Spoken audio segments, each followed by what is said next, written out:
नमस्कार दोस्तों, स्वागत है आप सभी का। आज हम लोग आज के एग्जाम के लिए जो इम्पोर्टेंट क्वेश्चन है वो देखने वाले हैं। ये सारे क्वेश्चन हिंदी से संबंधित है, तो जिन दोस्तों ने अभी तक हमारा चैनल सब्सक्राइब नहीं करा, सब्सक्राइब कर लें और बेल आइकन को जरूर दबा दें। तो बिना टाइम गवाए स्टार्ट करते हैं। पहला क्वेश्चन है हमारा कि श्रृंगार रस का स्थायी भाव क्या है। ये तो आपको सभी को पता होगा कि हास तो हो नहीं सकता श्रृंगार रस का, क्रोध हो नहीं सकता, उत्साह हो नहीं सकता, तो श्रृंगार रस का क्या होगा? रति। ठीक है, आगे देखते हैं। अंधेर नगरी के लेखक कौन है? ये लेखक बार बार पूछे जाते हैं और बार बार मैं बताने के बाद भी कुछ स्टूडेंट याद करके नहीं जा रहे हैं और मैसेज कर रहे हैं। तो भारतेंदु हरिश्चंद्र अंधेर नगरी के लेखक हैं। और बाकी जो लेखक हैं उनकी कौन सी रचनाएं हैं, निबंध है, ये सब आप पढ़ के जाइएगा। आगे देखते हैं। आदिकाल में पहेलियां लिखने वाले थे, कवि थे।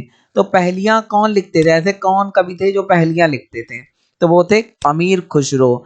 मैं बता देना चाहता हूँ कि अमीर खुसरो बलवन जो राजा थे उनके दरबारी कवि थे। और हिस्ट्री में, इतिहास में इनका जो नाम है वो जितना कम है उतना कहिए। आगे देखिए। पेड़ से बंदर कूदा वाक्य में कौन सा कारक है? तो कारक जरूर पूछा जाता है। अब कुछ बच्चे कहने के बाद भी नहीं पढ़ के जाते तो उनके लिए कुछ करा नहीं जा सकता है। मैं तो कहूंगा आप पढ़ के जाइए। कारक व्याकरण से मतलब एक भी क्वेश्चन मत चूकिए। 125 से ऊपर लाने यही सोच के जाना है। तो इस पे है अपादान कारक। ठीक है, आगे देखते हैं। निम्न में से तद्भव शब्द कौन सा है?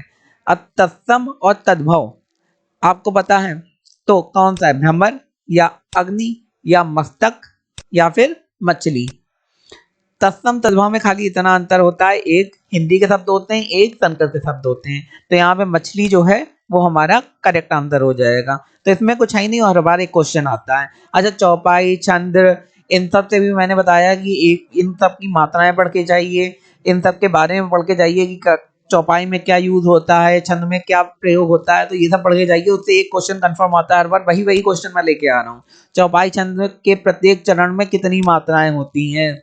तो चौपाई छंद के प्रत्येक चरण में 16 मात्राएं होती हैं। तो बच्चों कंफ्यूज मत होना, चौपाई आए तो 16 लगा के आना। आगे। तेरी बरछी ने हैं खलन के पंक्ति में कौन सा अलंकार है? तेरी बरछी ने हैं, इससे क्या समझ में आ रहा है आपको कि कौन सा अलंकार यहाँ पे है?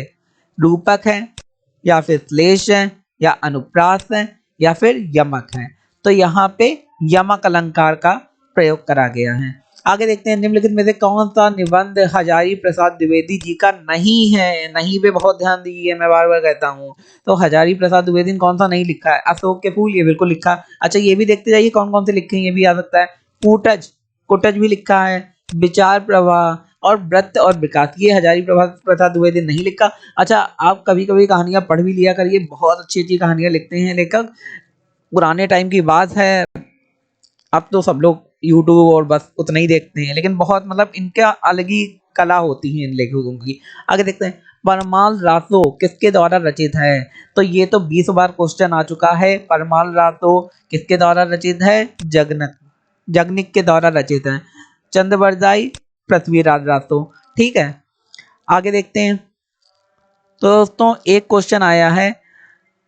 दुल्हिन गाबहू मंगल चारा, हम घर आए राम भरत तार। ये पंक्ति किसकी पंक्तियां हैं? अब सिंपल सी बात है, ये पंक्तियां आपको अगर समझ में आ रही हों तो ये कबीरदास की पंक्तियां हैं। आप तुलसीदास मत लगा के आना।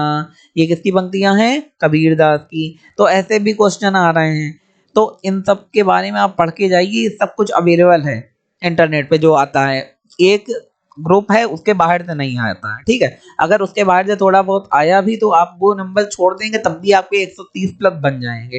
तो जितना आता है उतना पढ़ के जाइए। हमारे चैनल से जुड़िए, हमारे चैनल को सब्सक्राइब करिए। अभी मैं आपको इसके बाद ईवीएस के क्वेश्चन बताऊंगा कि जो आते ही हैं एग्जाम में।